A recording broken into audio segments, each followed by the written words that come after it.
Okay, good afternoon. I'm going to start out. My name is Linda Baker. I've been with the Board of Accounts over 30 years, so yes, I'm getting old. We're going to start out looking at our Board of Accounts website. I don't know if you've looked at our website yet, but if you haven't, there's a lot of good information in there, and including some information on Gateway.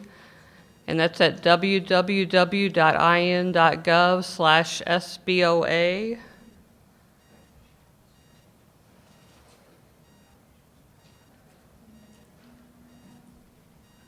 And then if you want to go to the left hand on the menu, you're going to go to political subdivisions and then go down and select counties.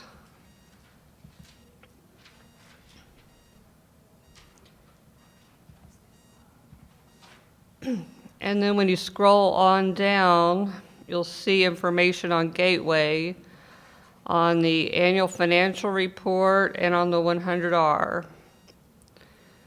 So if you have some questions on either of these forms, or even want to know how to get to Gateway, this is a good place to start on our Board of Accounts homepage.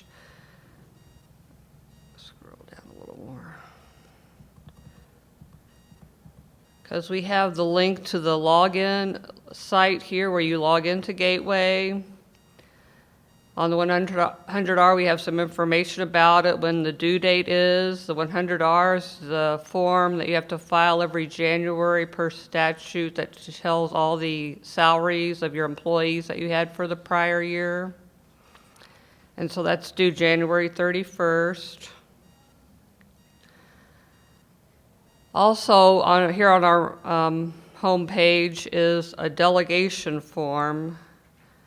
And Courtney talked a little bit about getting a user ID on Gateway. So if you don't have a user ID on Gateway, you can email our help desk at gateway@sboa.in.gov. If you want to, and then let us know you're newly elected and you need an ID and what county you're with, and some information. If you need to assign or delegate access for other users, if you have deputies or other users that you need to be able to give access to, you want them to be able to enter certain parts of information on the 100R or the annual report, then that's what this delegation form is for. So you want to go to that form, print it out, and fax it to us or email it to us, and that will tell us who else to give the access to. A lot of times other users in local governments will email us directly asking for access, but you as the county auditor have to assign access for your staff. We'll only set up the access for you and make you the submitter of the forms, but if you want anybody else to have any edit rights to your forms, you have to assign that access with this delegation form so that you know who has access to your data and who has access to be able to change it.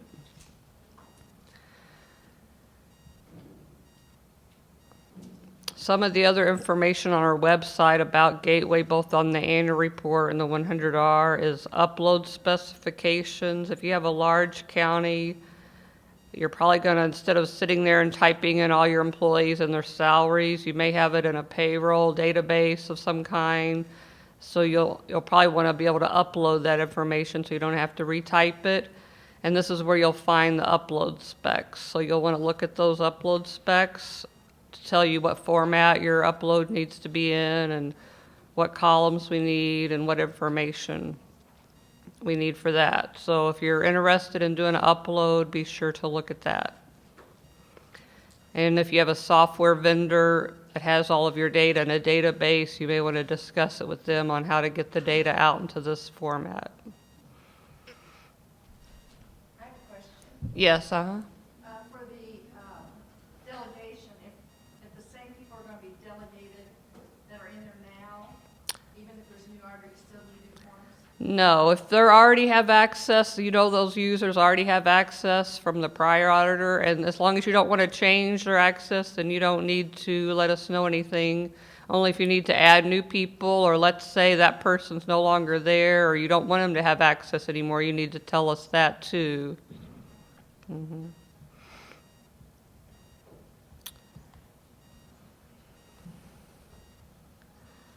So we're going to click to go to log into the live gateway site, and that takes us to the gateway login screen. A couple of important points on this screen is up in the upper right-hand corner. It says that Gateway works best with Firefox and Chrome. Internet Explorer is not a supported browser.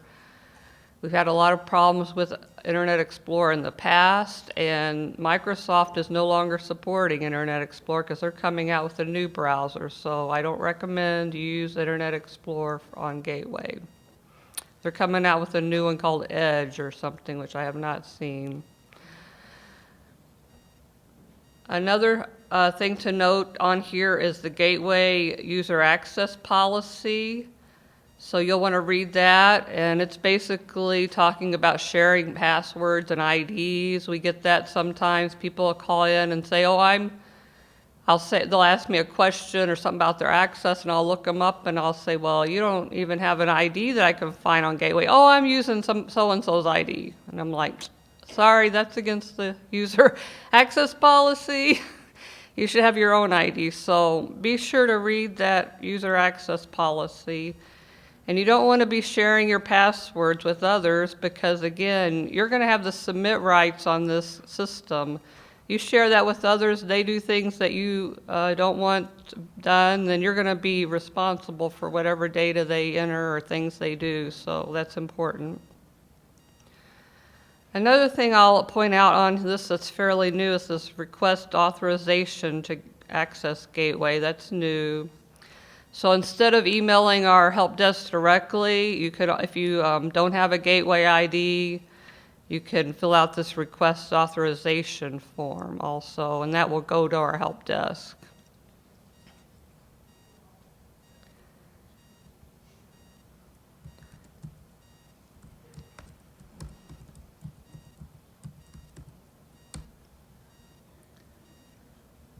So your username is going to be your email address, and then you'll have a password to get on Gateway.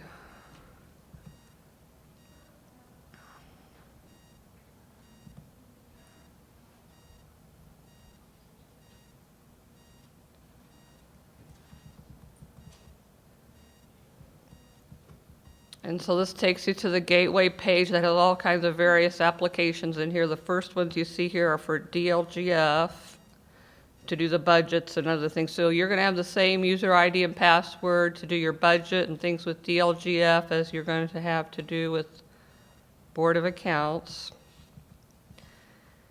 And then these are the Board of Accounts applications here under the red banner. And the two we're going to talk about today is the 100R and the annual financial report. The 100R, again, the deadlines are over here on the right, and it's due January 31st. So we're going to go into that application.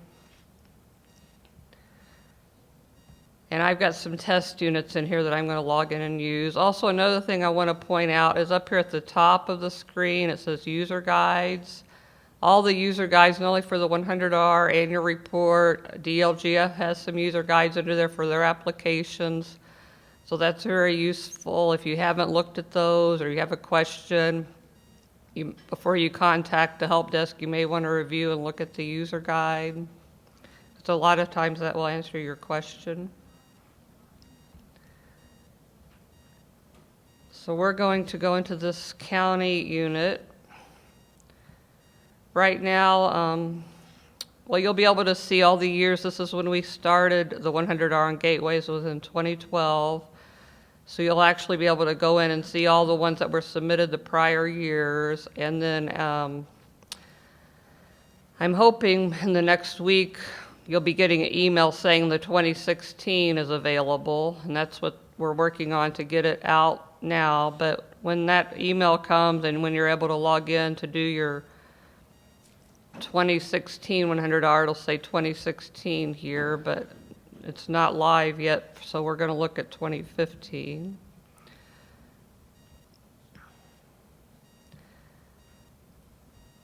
So this already has some data in it, but the first screen that you normally get when you first log in is you're going to get this screen here.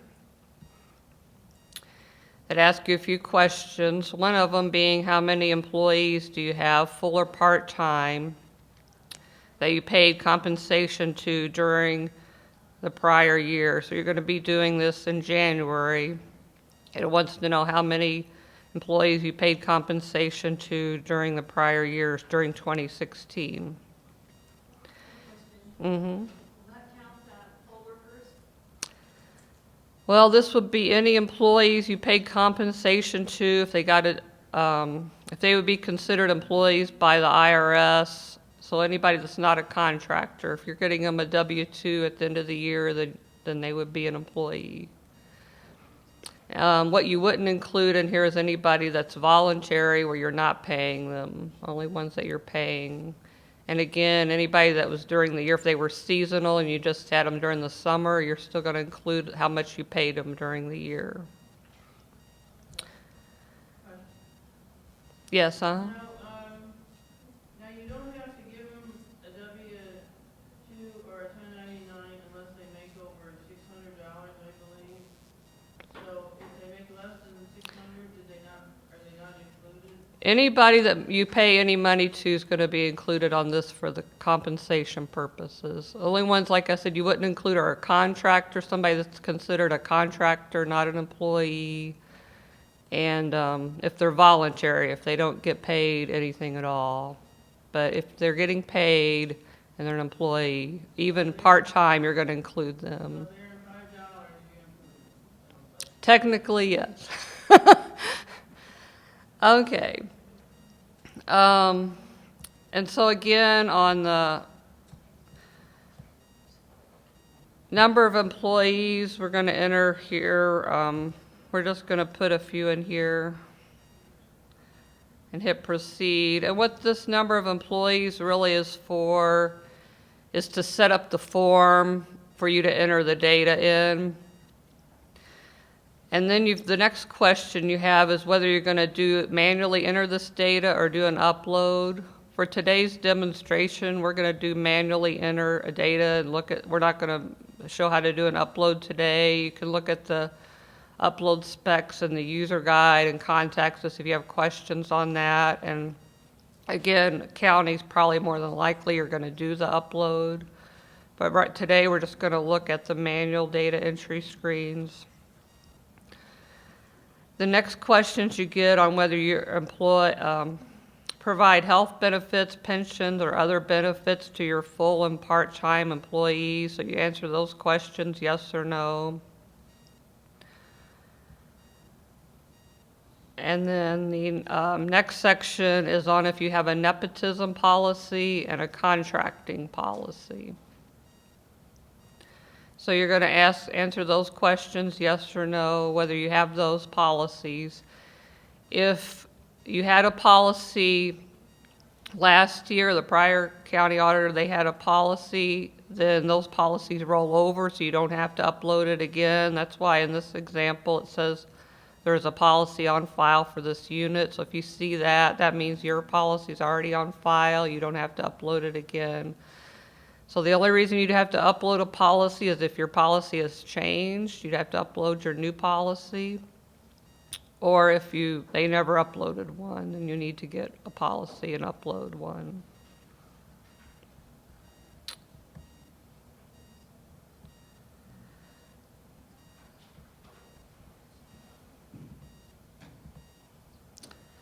I got a question. Yes, What if you can't find it, the nepotism policy, the county said they had one? Well, and it's not showing on Gateway either, you mean? We don't show we have it on file. Then you're probably going to have to try to come up with a new one. Come up with one. If you can't find it and you don't have it, you're probably going to have to try to come up with one. Because you need to have one. So the other thing then, when you answer those questions, you're going to get to the 100R main menu. The employee data entry screen is where you would enter all of your data. Again, if you're doing an upload, more than likely it'll be like this, where after you do your upload, all your data will be preloaded in here. But let's say you did an upload and you found after reviewing it there was one person left off, or you had one amount that was wrong or an error. Instead of re-uploading everything, you can come in here manually and change it if you want or need to do that. So the red X over here is where you would delete a record.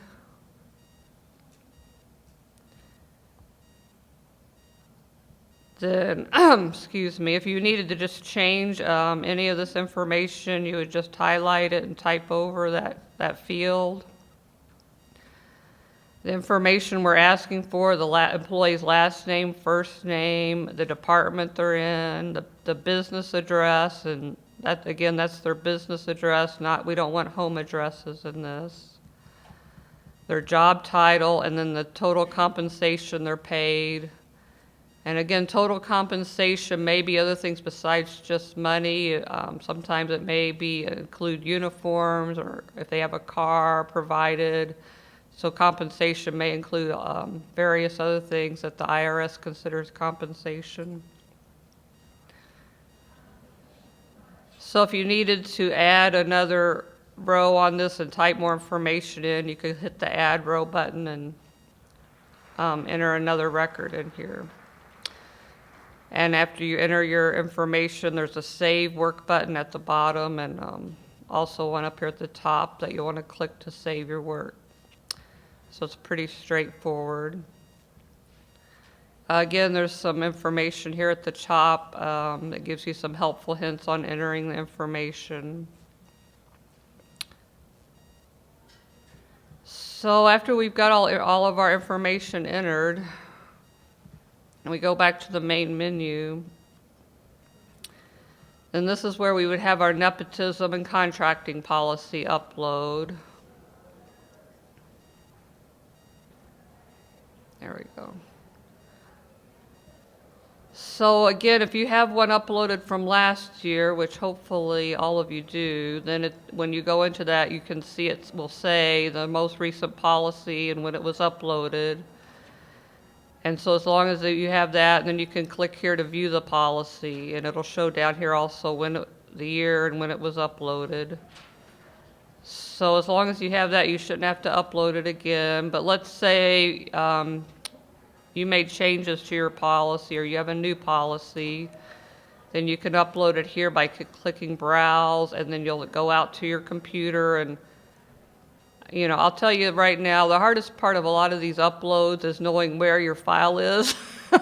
Like, people will call me and say, I can't get this uploaded, and I'll say, well, where's your file? Well, I don't know. Well, that's usually the main problem right there. So as long as when you save your file on your computer, make sure you know where you saved it to, and then when you do the browse, and you'll find it, and click OK, then it'll show the file name in here, and you'll click upload, and it'll upload it. And you shouldn't have any problems with that. So that's the nepotism policy, and then the contracting policy is very similar.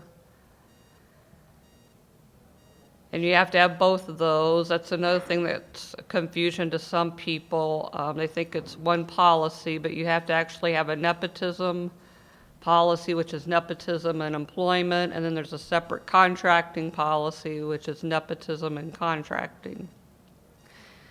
And so if you have your policy, if you have one policy that covers both of those in one document, you still have to upload it in both places so that we know that you have both those policies. Okay, the last couple things on this 100R is under report outputs. This is where you could come in and get a listing of what you've entered. If you wanted to review it that way, you can save it to a PDF or an Excel. So that might be handy to download this information again into Excel if you needed to review it for some reason. And then also we have one for the advertising. So when you need to do your advertising of the 100R, You can download it to Excel and send that to the newspaper that way.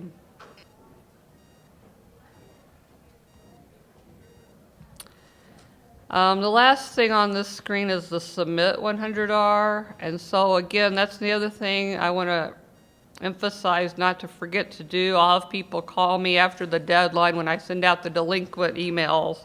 Oh, I did mine, and I'll look it up. Well, they've entered it, but they didn't submit. Or they do the upload portion, they think they're done. If you haven't submitted it yet, then you're not done. So you need to make sure you do the submit step, and it'll go through some screens. And if you have any errors, it'll tell you you'll need to correct those before you can continue. And after you have all your errors corrected, then so it'll look something like this. It'll tell you your policies are uploaded, what your total salary is to give you an idea if that's the correct amount your salary should be. And then you'll go ahead and submit it. And then you'll have a certification and then submit it. So once you've done that and it comes back and says it's been submitted and the date and the time, you know you're done. If you haven't gotten to that far yet, you're not done. So once you've gotten that far and you're done, then your last step is over here on the right, this download attestation form. So you're going to download and print that as a hard copy, and you're going to sign it. And it's basically, we want a hard copy signature that you're attesting to this information, that it's correct to the best of your knowledge, what you've submitted on Gateway. That's the only hard copy that you're going to send to us is this attestation form. I don't want a hard copy of your report or anything else, just this attestation form. Mm-hmm. Yeah, on this attestation form, you need to mail that in the mail. You can't send it by email or fax or anything like that because we want to have the original signature. So that's basically the 100R. Do y'all have any questions on that? Okay, if there's no questions, I guess we can take a break about 15 minutes. Current fiscal year, but all the other units, theirs are due March 1st, so then schools are in the summer. So that's how you find out what the deadline is click this details, and it tells you all other units, which would be the counties, are included in that March 1st.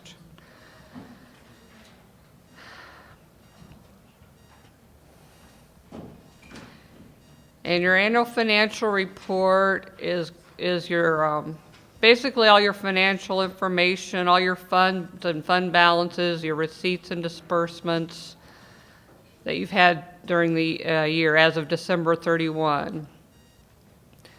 And that's the guts of it right there. Along with that, then we have some different other information that over the years we started gathering through the annual report on pensions and surety bonds and various other things that will come up. If you have federal grants, you'll have a page to fill on that, debt, etc. So we're going to look at the one for a county, a sample county I've got here. And the annual reports, the first one were in 2011, so you'll see all the different years here available that you could go back and look at. And again, 2016 is not listed on here yet, so we're going to look at 2015.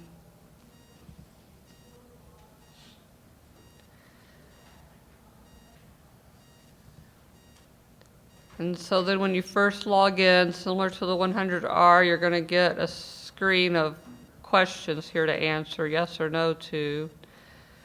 And what this does is helps to set up your report, because depending on how you answer these questions, you may or may not have more screens of information to fill out. So for example, the very first one is about whether you received or dispersed any federal money from federal grants. So if you have federal grants, you're going to say yes. And if you're not sure what is federal money, it has a nice little blurb here about it. If that blurb isn't enough, you can click additional information and get even more, a longer blurb. to let you know what's considered federal money, because federal money, depending on how much federal money you get, tells us whether you need a federal audit or not and what type of audit you're going to have. So that's why it is important, if you have any federal money, to make sure you enter that on your annual report, because then when the auditors come in to do the audit, they're going to use this data to create the CFA, the schedule for the federal grant information, the federal assistance. So, can't really see it all on the screen here. So, again, if you have federal grants, you're going to say yes to that, and that will make sure you get that screen to enter your federal grants on. If you disperse or give any money, federal, or financial rather, not federal, financial assistance to non-governmental entities, these are the non-gov units and not-for-profit type units, so it gives them some examples there. If you do that, you're going to say yes to that to fill out some information on that. Does your unit departmentalize? I think all the counties departmentalize, so you're going to have a yes on that. If you have any debt and leases, you're going to check yes or no on that. Do you maintain capital asset records? So you all should have capital asset records, so you should say yes for that. The other thing here is about uploading balances from your accounting system. And when we talked about uploading on the 100R, we have an upload process on the annual report too. And so, probably all the counties are large enough that you probably have all your data in a computer system with a vendor. So you'll want to talk to your vendor if you're not already set up to do that process. You want to talk to your vendor about getting set up to do that. And also, again, I'm back on our website earlier where we looked at earlier, there's upload specs on our website and specifications on what type of files it has to be in the format and et cetera. So if you are uploading your files, then you'll click yes, so you'll get the screen to do the upload, and then if you're not, you'll say no. This last question here about having contracts to view, that question's going away, so you won't have to worry about that. Then on the 2016 report, when it's available, you're going to have 2 new questions at the bottom of here regarding internal control certification. So I'm not sure how much you're familiar with that, but there's a new law passed where you have to have an internal control policy, and then you have to certify not only that you have a policy, but that your employees have been trained on this policy. So you'll see that as the last 2 questions on the 2016 annual report when you log in. So you'll want to make sure to read those carefully and answer those questions. So after you answer all the questions and hit proceed, then it's going to take you to well, we're going to go back here. Take you to the main menu here. And so there's certain information that everybody has to fill out, but then, for example, the capital assets, grants, debt, these different things are because I answered those questions yes. If you said no, you didn't have any federal grants, you wouldn't see this link or this screen. So again, if you see some things on here that you're like, grants, I don't have any of those, why is that on there? Then you need to go back to the unit questions and re-answer the questions, because maybe you've answered the questions wrong. Or vice versa, if you know you have federal grants and you don't see where to enter those, so then you, again, need to go back and make sure you've said yes, that you have grants on that question. The schedule officials.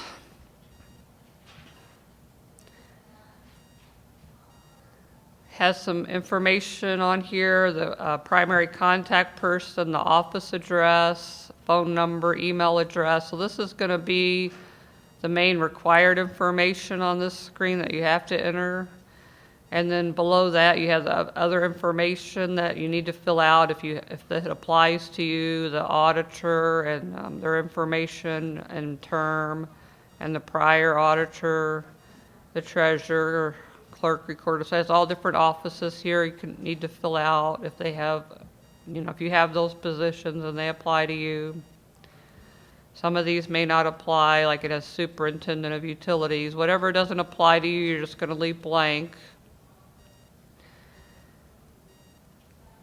And then at the very bottom, there's a place to put a Dunn's number, Dun and Bradstreet number if you have that. And then at the very bottom, once you've entered this form, one thing I wanted to point out is down at the bottom left corner is a mark complete checkbox. So even if after you filled the form out, it won't recognize that you're finished with this form until you check to mark it as complete. So you want to make sure you do that, or when you go to submit, if it says this form's not completed, that's probably what it means, that you haven't checked this box. So you want to make sure you do that. So after you've entered all of your data and information, you're going to click the Save All Work button. And then you'll go back to the main menu.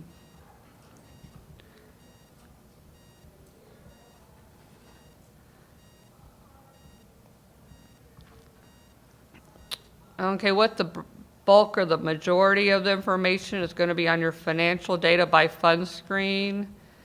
It's going to list all of your funds on here.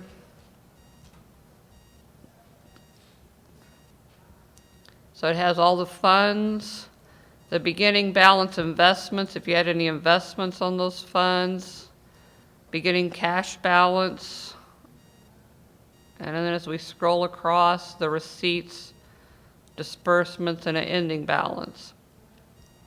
So when you come in here at the beginning, say in January, when you log in and look at the 2016 annual report, all of your funds and balances from 2015 are going to roll over here, so you'll have all the funds and your ending, your 2015 ending balance is going to roll over and be your beginning balance that you start with in 2016. And so you'll have all this data already in here. So then all you would have to do is make the changes, enter your receipts and disbursements. It'll calculate the ending balance, add or remove any funds that you no longer have, or if you have new funds. But again, if you're going to do an upload, all this data is going to be uploaded from your accounting system. So you'll want to keep that in mind. So if you have any data in here that's rolled over, that's going to be overwritten from your upload. So if you do an upload, so keep that in mind too. So let's say you needed to change one of these numbers after you did, if you did do an upload and after you did it, one of these numbers was incorrect. A lot of people think they can't change these numbers, but you can just highlight over this and change this number, and then just hit the, after you type it in, hit the enter key on your keyboard, and that'll change it. And then the receipts and disbursements, you're not going to change the totals here, but you're going to click the Add Edit button. If you need to modify any of this information, you're going to hit the Add Edit button beneath the number. And this is where, on the receipts, you see your property taxes, all your different taxes, the distributions, licenses and permits, charges for services. So all of your different receipt classifications are in here and the total. So again, if you needed to change one of these numbers, you can just highlight on it and type over it, or type another number in here. And again, after you type your number in, just make sure you hit the enter key on your keyboard. When people are having trouble and telling me they've typed in something it's not saving, I recommend they hit the enter key on the keyboard. That seems to make it stay or let the system recognize that you've entered something. Because I think if you just type in a number and then exit out of this screen, or even hit save now, I'm not sure that it knows that you've typed anything in here until you hit that enter key. And then see, it's also updated the total when I enter a number there. So anytime you then make any changes, you'll want to click the Save Work button. And then we can go back to the financial data by fund. So again, since you're going to have large amounts of data, counties have a lot of funds, then more than likely you're going to be doing an upload. But it is good to know how this manual entry works, because I have had people say after they've done their upload, they forgot one fund or something didn't come across correctly. Instead of going through and re-uploading everything, if you have a lot of changes, you may want to do that. But if you just need to change one or two numbers, instead of going through the whole upload process again, it may be easier just to come in here and make whatever change you need to make manually and then move on from there. So we're going to look a little bit here at the disbursement screen. It's very similar to the receipts. It has the disbursements divided by personal services, which is your salaries and benefits, supplies, services, other services and charges, debt service, capital outlay, and other disbursements. And so again, if you have a number you need to type in on one of these, you just enter the number in. If you need to put in the cents, you enter the decimal point and then the cents, and then press the enter key. If you don't put the decimal point, it's just going to assume it's 0 cents. And again, when you hit the enter key, it updates the total, and that will be a way that you can then verify that you've got the right number in there.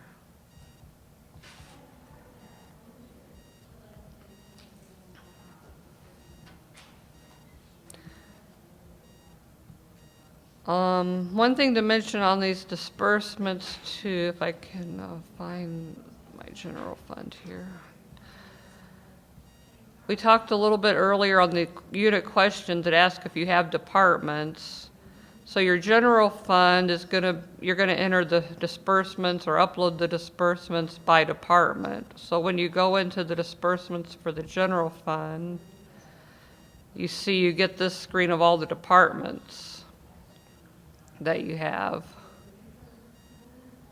And then you go into that department, say the county recorder, and then you're gonna get the disbursement screen, the same screen that we looked at earlier, and enter them that way. So the general fund, you're going to have all the different departments to enter the disbursements for. Or again, they'll be uploaded that way. So that's one thing to keep in mind, and that's what the department information is for the disbursements for the general fund.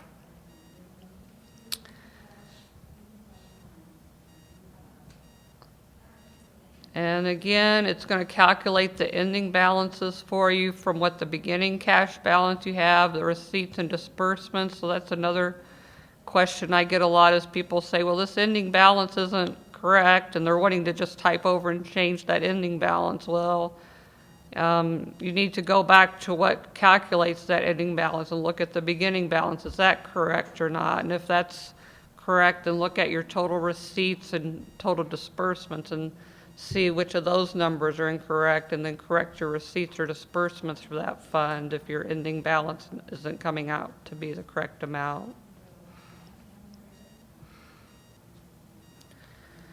So again, that's the main guts of the annual report, where the bulk of your data is going to be. And when you do an upload, that's basically what you're uploading, is the financial data by fund screen. So if you do an upload, all that financial data by fund information will be in there.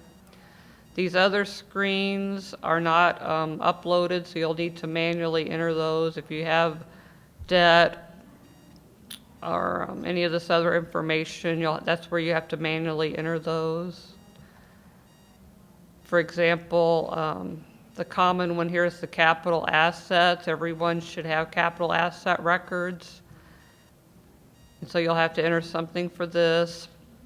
Any screen you're on where it says required, it's kind of gray there, I don't know if you can see that, but it says required in the cell. If it says required in that cell, you have to enter something in that cell, even if it's 0. You can't leave any fields that say required blank, or it will cause an error.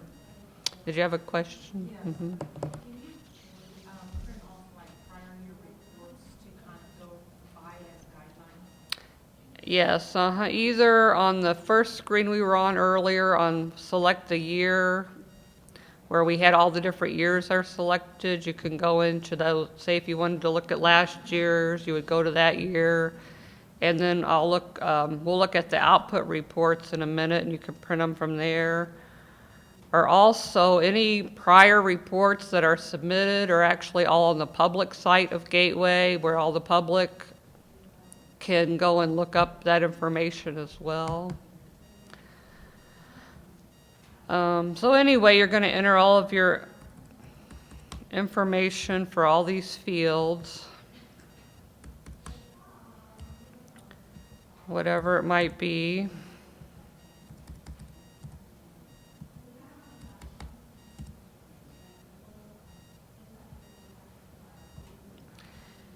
And make sure if you can't see all the screen, you do the scroll bar, because sometimes people don't see the whole screen if they can't.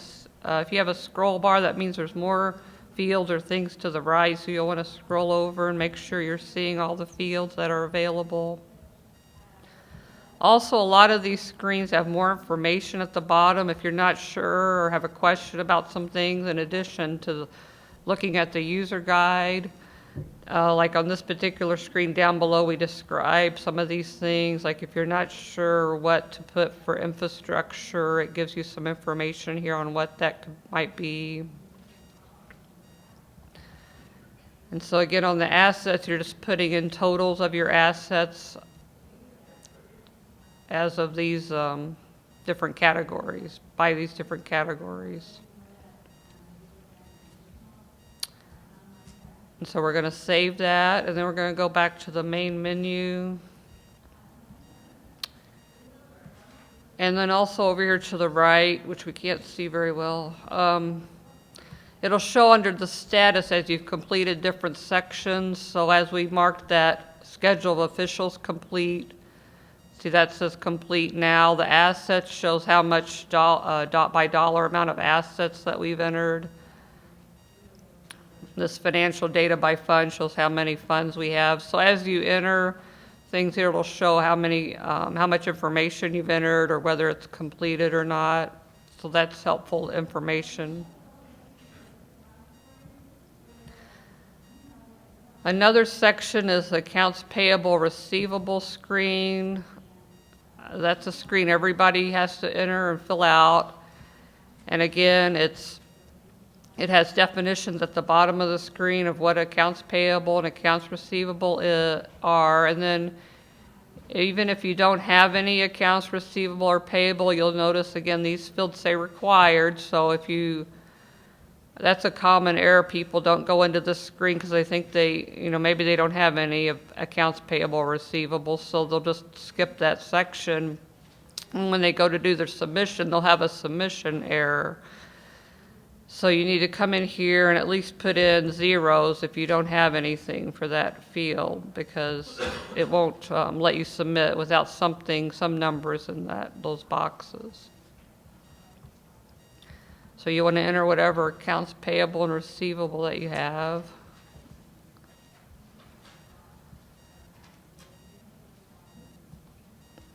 And then the grants page. Probably most of you do get federal grants, so you'll want to come in here and enter that information here. And again, this is going to be the information that's used during your audit and downloaded to the CFA, the Schedule of Financial or Federal Assistance that you have. So you'll want to fill this out accurately for all your federal assistance and federal grants that you have, because that makes a difference on what type of audit you get.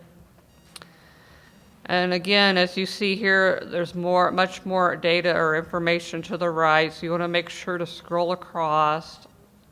And again, if there's some fields on here that are blank that don't say required and you don't have that information, you can leave those blank. I would fill it out as much as possible with all the information you have, but If some of them you can leave blank if you need to, but any of the ones that again say required, you must fill those out or it won't save.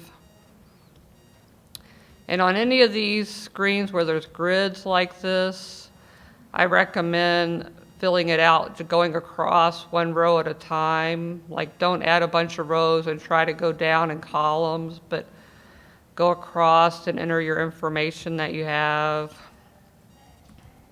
The SBOA doesn't like initials or anything. They want the full name across there of those things, or they'll Yeah. write you up for it. Like the federal program, you mean, right? That's what, it's very important to get those names and titles correct. That's true. Because that's how it's going to appear on your report. The CFDA number, again, it's not marked required because I know sometimes I've heard it's hard to get the CFDA numbers and sometimes they have trouble getting them, but it's very important if you have that to put that in. That's an important field to have, but we didn't mark it required because I guess sometimes they don't have it, and we didn't want that to hold up submitting your report if you don't have a CFDA number, but that's very important if you have that to put that in. The grant type, whether it's advanced grant or reimbursement grant, you're going to select that. The local fund name or number, you're going to select that from the list of your funds that you have entered in Gateway here, which fund that grant's accounted for in. And then, what else do we have over here?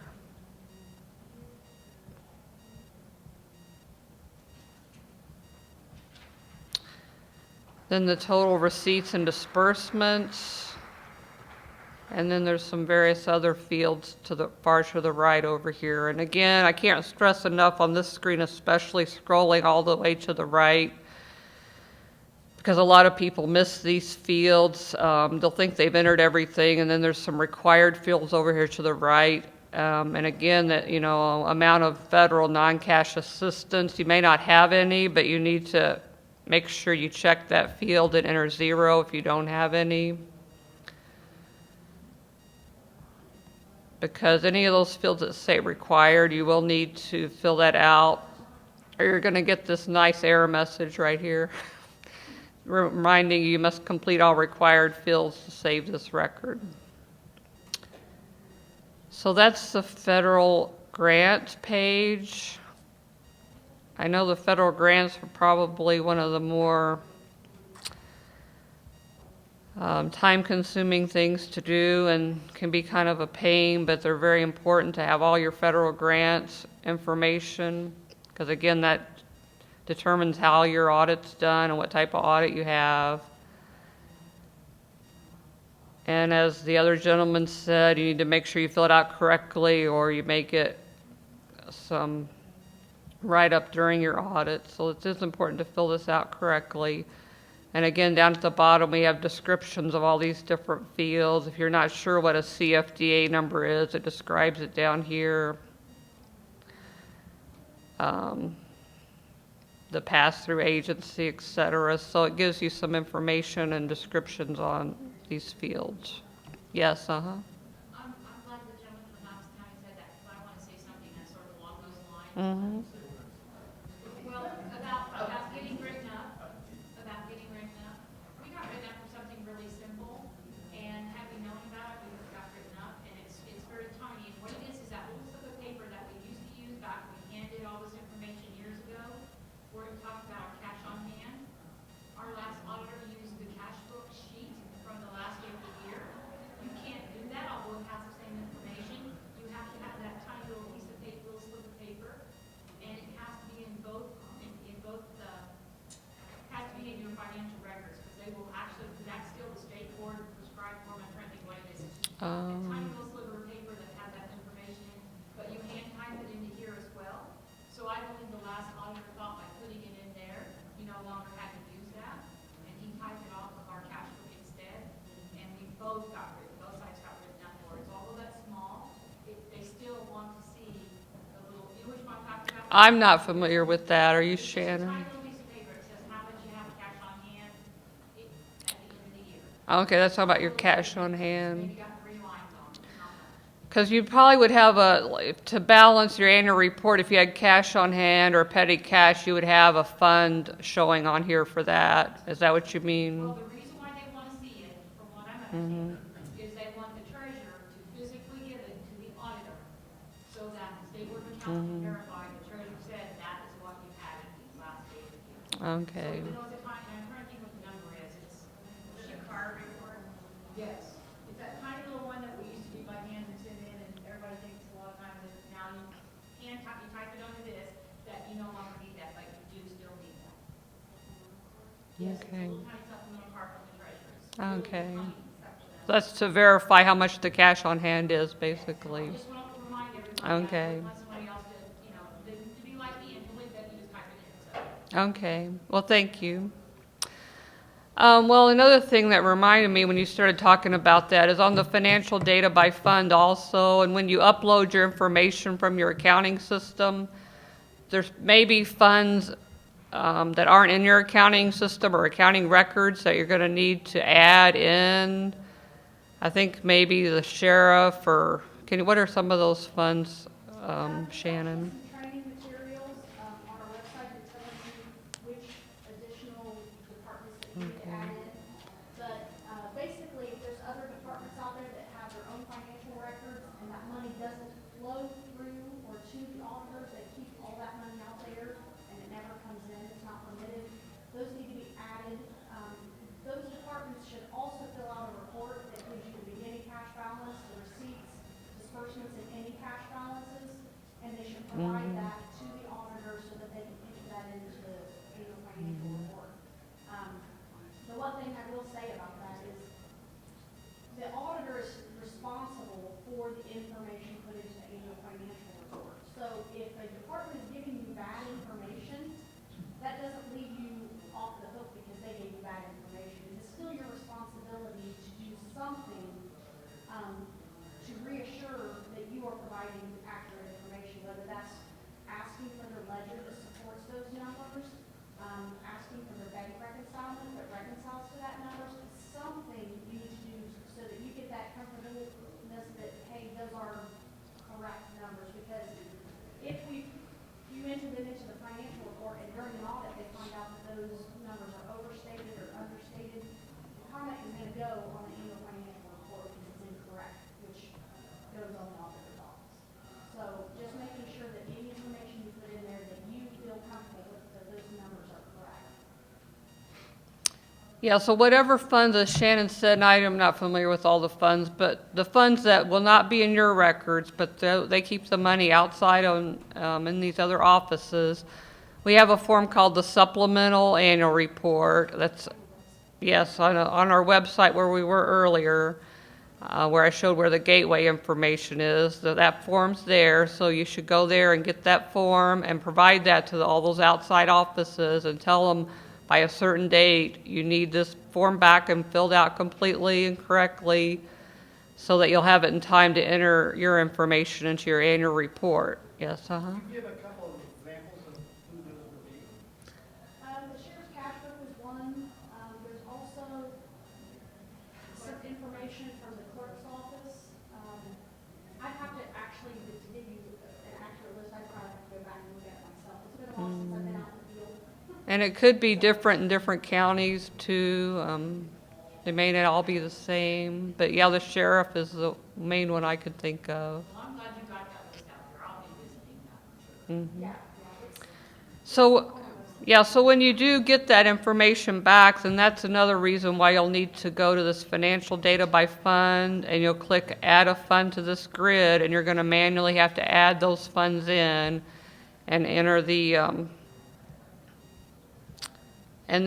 beginning cash balance, and the receipts and disbursements will be on that form that they give you, and you'll enter that in here for those funds to make your report include all of your funds. So there, actually just that screen that she has up right there. The ones that Yeah, you there's probably add to the some annual on financial here. report are usually right there at the top. yeah, it's Right like here. this clerk's trust, would that be Yeah, the one? account, the clerk's trust account, after settlement collections, so whatever is still sitting at the transfer office that hasn't been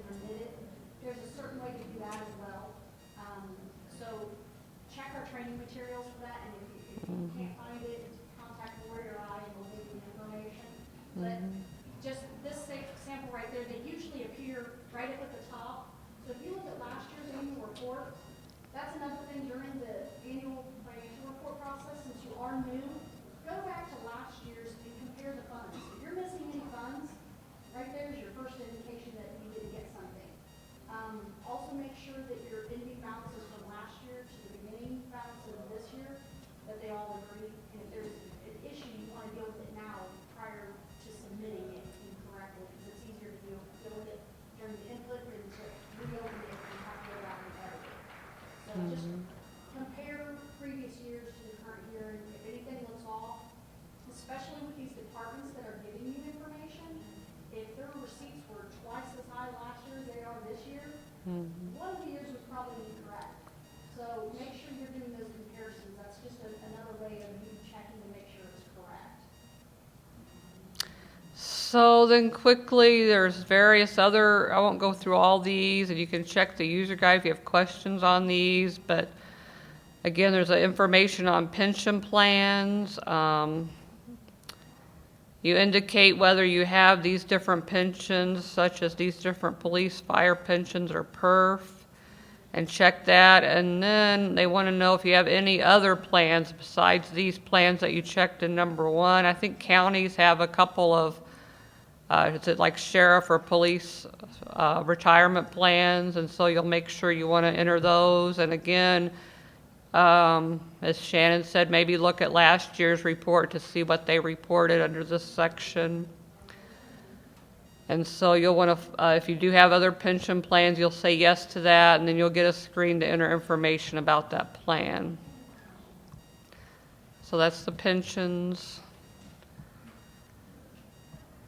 And then there's a place to upload the official bonds. That's fairly new. We've just, I think last year was the first year that we did that. So officials, there's certain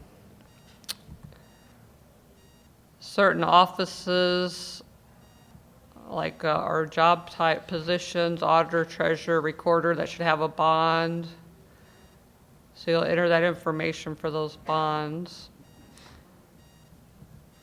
And also for anyone that handles or the money that is bonded, they'll be entered there. Okay, so then the other thing I want to talk about, besides this core reporting where you enter all your information, down here under the system functions, this is where the output reports are. So in whatever year report you're in, like if you were in last year's report and you wanted to see it in Excel, besides looking at the screens that we were on, but if that's kind of hard to scroll through and see, we could come in here and we could go to this cash fund statement or the cash and investment combined. The difference between these two is this one, as it says, this one includes the investments, the cash and investment combined. The cash fund statement only shows the cash balances, so it wouldn't include any investment balances that you had. So you could select that you want to have it in Excel, for example, and then click that statement, and then it will download it to an Excel spreadsheet for you, and you could use that to review to see, as Shannon said, if you're missing any funds and to see what the prior auditor reported. That would be a good way to look at that.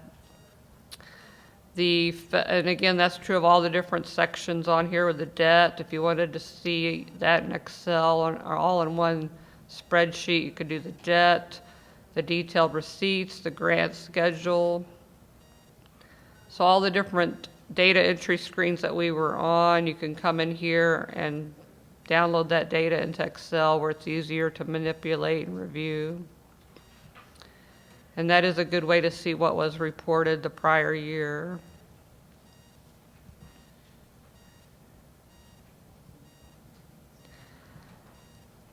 So then we have a review submission on the annual report, and then also the submit. On the submit, it will also review the submission and tell you if you have any errors. But let's say you have a deputy or someone that has edit rights. They will not have the submit option. They can't submit the report, but they can do the review submission, and that will tell them if they have any errors before it gets to you to do the submit. So for example, I've got some errors here, so all these errors would have to be reviewed and corrected. It tells you different sections that were not completed. If you have a fund that has no balance or activity, if there's no activity on that fund at all during the year, there's no beginning balance, no receipts, no disbursements, then you want to delete that fund out. So that's the errors. If you have errors, you will not be able to submit. There's no submit button at the bottom. So once you clear those errors up, you'll have a submit button down here that you can then submit and go through the steps, and it'll tell you at the end that you've submitted and the date and the time, like similar to what we looked at with the 100R. And there's also an attestation form there that you're going to download and fill out, just like with the 100R. And again, you need to sign that, the hard copy, and mail that to our office. All the mailing information's on the form. And then the other thing on these submission warnings, the errors, you have to correct those before you can submit. The warnings are just things to give you a heads up about that you may want to review, but if you have warnings, they will not prevent you from submitting. So a lot of people see those and thinks they can't submit till they fix these, but again, they're not errors, they're just warnings. So for example, I have one that says I have a negative cash balance. Well, if you think, oh, I don't have any funds that have a negative cash balance, that will be a red flag for you to go to review and see what the problem might be. But if you know you have a fund that has a negative cash balance and that's correct for you, then you can ignore that warning. So this is just something to give you a heads up about that's maybe unusual that you might want to check on, but if you know that's correct, then you can go ahead and submit.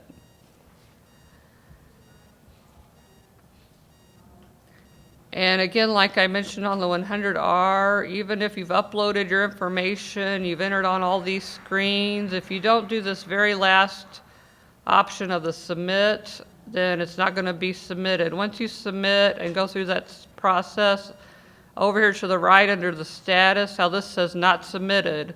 Once you've submitted, it'll have the date and time you submitted on here. So once you submitted, you want to double check that. Or if you have any question, if it's submitted or not, look at the status. If it says not submitted, it's not going to be submitted. And on our log, when we go to look up who submitted and not, we're going to show that you're not submitted, and Shannon will be getting after you to submit it. Actually, I make Lori do that. So anyway, so that's another heads up to just double check and make sure that you haven't forgot to submit it, and then to mail in again that attestation form that we talked about. And again, I can't stress enough to, if you do have questions, to look at the user guides, and then also to email our help desk at gateway@sboa.in.gov. A lot of people want to email or call me directly, and that would be great if I was there 24/7, but unfortunately I'm not. I take days off, I get sick, whatever, and if you email or call and ask for me directly, they'll send a phone message to me that'll sit there till I get back in the office. But if you email the help desk, who's ever there that day when I'm out, we have a staff of maybe 3 or 4 other people that check that help desk email. So if I'm out, they'll check it and they'll be able to help you, and you'll be able to get a much faster reply. Also, I can even check the help desk email from home if we have some of those dreaded snow days in January that I'm hoping we don't have. Then I can, if you email the help desk, I can check that from home, and you may see me emailing you back from home on a snow day. But so make sure you email the help desk if you have questions. Again, if you do email the help desk, make it clear who you're with. This is a typical help desk question. This doesn't work, or whatever. Something very vague, and they don't tell me who they are, who they're with, what the problem is. So yeah, it's very good to be specific. I'm so-and-so, the county auditor at XYZ County. I have this problem or this question, and that will be much more helpful to get a faster answer if you're clear on what your question is, and not just say it doesn't work or help or whatever. I've got a couple of those from some township trustees too that just said, I need help. Okay. And also, if you do have a complicated question, or if we can't answer it by email and you want someone to call you back, include your phone number. Because if I'm not clear what you're asking in the email, it's very helpful to call you back if you include your phone number. Okay, yes, Can more than one person be in the system at a time?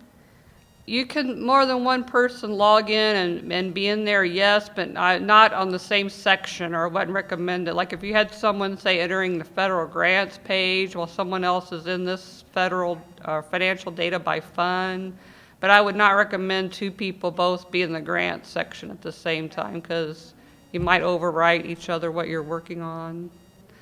Yes, After you've submitted it, you find something subsequently left off or an error, can you amend it? Great question. That's true. I'm going to talk about that. After you submitted it, then it's going to have the date and time over here on the right on the status. And then right here where this says submit, this option will change to unsubmit. So if you've submitted it and you've realized, oh, I forgot to put my federal grants in, or whatever the case may be, you can click unsubmit, and it will basically ask if you're sure and some screens like that, and then it will unsubmit it, and then it will go back to looking like this, say submit, and then it'll go back to not submitted as the status. So if you do make a mistake, you can unsubmit it, make your corrections, and then don't forget to submit it again. And yes, you will have to do another attestation form if you submit it again. Every time you submit, you'll need to mail in a new form attesting to the changes that you've made and that it's correct. So don't forget to do that. The only time you can't unsubmit it is really you can do that up until they come to do your audit. Once they come in to do your audit and you've had your exit conference and your auditors have tied up your audit and had your exit conference and left, they're going to put in an exit conference date there to show that that audit's completed, and then say a month later you decide, oh, I want to go in and change some numbers. It's going to say down here that it's permanently locked. And only Paul Joyce, the state examiner, can unlock it once it's permanently locked. So once we've had our exit conference, we feel at that point we've audited those numbers, it should be finished, and so you shouldn't be changing anything after that point. But up until that point, and as long as it still says unsubmit here, you can go ahead and unsubmit it and make whatever changes you need. We do keep track of, how many times you submit and unsubmit and what changes you make. So we know the first time you submitted it and the most recent and all the times in between there that you've done that. So we do keep records of that. And again, just don't forget to submit it. When you unsubmit it, make sure you don't forget to submit it again. So did you have any other questions? Okay, thanks.